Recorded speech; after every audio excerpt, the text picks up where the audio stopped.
আজকে চমৎকার একটা রেসিপি নিয়ে আপনাদের কাছে চলে এলাম। খুবই মজার যে খাবারটা আমরা ভাজা মাংস অথবা ভাজা মাছ অথবা ডিম ভাজা এগুলো দিয়ে ভীষণ মজা লাগবে।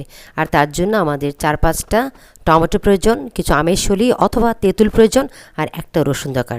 মানুষ যদি আপনাদের ঘরে বেশি হয়ে থাকে তাহলে পরিমাণটা বাড়িয়ে অথবা কমিয়ে নেবেন। আর আমি এখানে রসুনগুলো ছেঁচে নিয়েছি আমি একটু হামানদিস্তায়, আর টমেটোগুলো কেটে নিয়েছি। এবার চলে যাব চুলাতে টমেটোগুলো হাঁড়িতে বসিয়ে আমি 1 মগের মতো পানি দিয়ে দিয়েছি হাফ চা চামচ রসুন বাটা। এখানেও আপনি বাড়িয়ে কমিয়ে নেবেন যদি টমেটোর পরিমাণ আরও বাড়ে।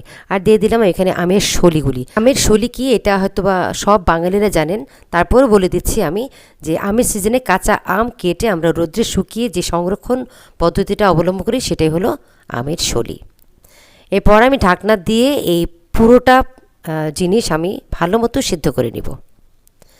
দেখতে পাচ্ছেন আমি একটু ভেঙে দিচ্ছি, অলরেডি আমার টমেটোগুলো নরম হয়ে গেছে। এখন এগুলিকে আমি ডাল ঘুটুনি দিয়ে ভালো মতো চটকে নেব, একদম ভর্তা করে ফেলবো। যে যতটুকু পারেন এটাকে ডাল ঘুটুনি দিয়ে একদম ভর্তা করে ফেলবেন। আমার সাধ্যমতো আমি একদম এটাকে ব্লেন্ড করে ফেলেছি ডাল ঘুটুনি দিয়ে। এরপর আমি একদম বেশি পরিমাণে পানি দেবো, একদম পাতলা ডালের মতো। আমরা ডালটা যে যেরকম পাতলা পছন্দ করি সে তেমনভাবেই ওইটা ডালের মতো করি, এটা পাতলা আকার একটা কনসিস্টেন্সি হবে।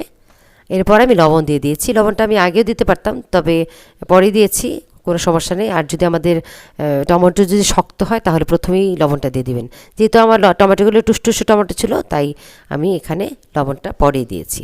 এরপরে আমি সেই যে রসুনগুলো থেতো করে রেখেছিলাম সেই রসুনগুলো আমি এখানে দিয়ে দিব। আমার কিন্তু টমেটোটা ভালো মতো ফুটে উঠেছিল, টমেটোর যে ডালটা সেটা আমি ভালো মতো ফুটে উঠেছিল। এরপর সেটা নামিয়ে রেখেছি। এবার আমি বাগার দেব রসুন দিয়ে আর শুকনো মরিচ দিয়ে। সাথে আমি আরেকটা জিনিস দেব, সেটা আমি দেখাচ্ছি। সামান্য একটু সরিষা, আস্ত সরিষা, এটা হাফ চামচেরও কম পরিমাণে দিবেন।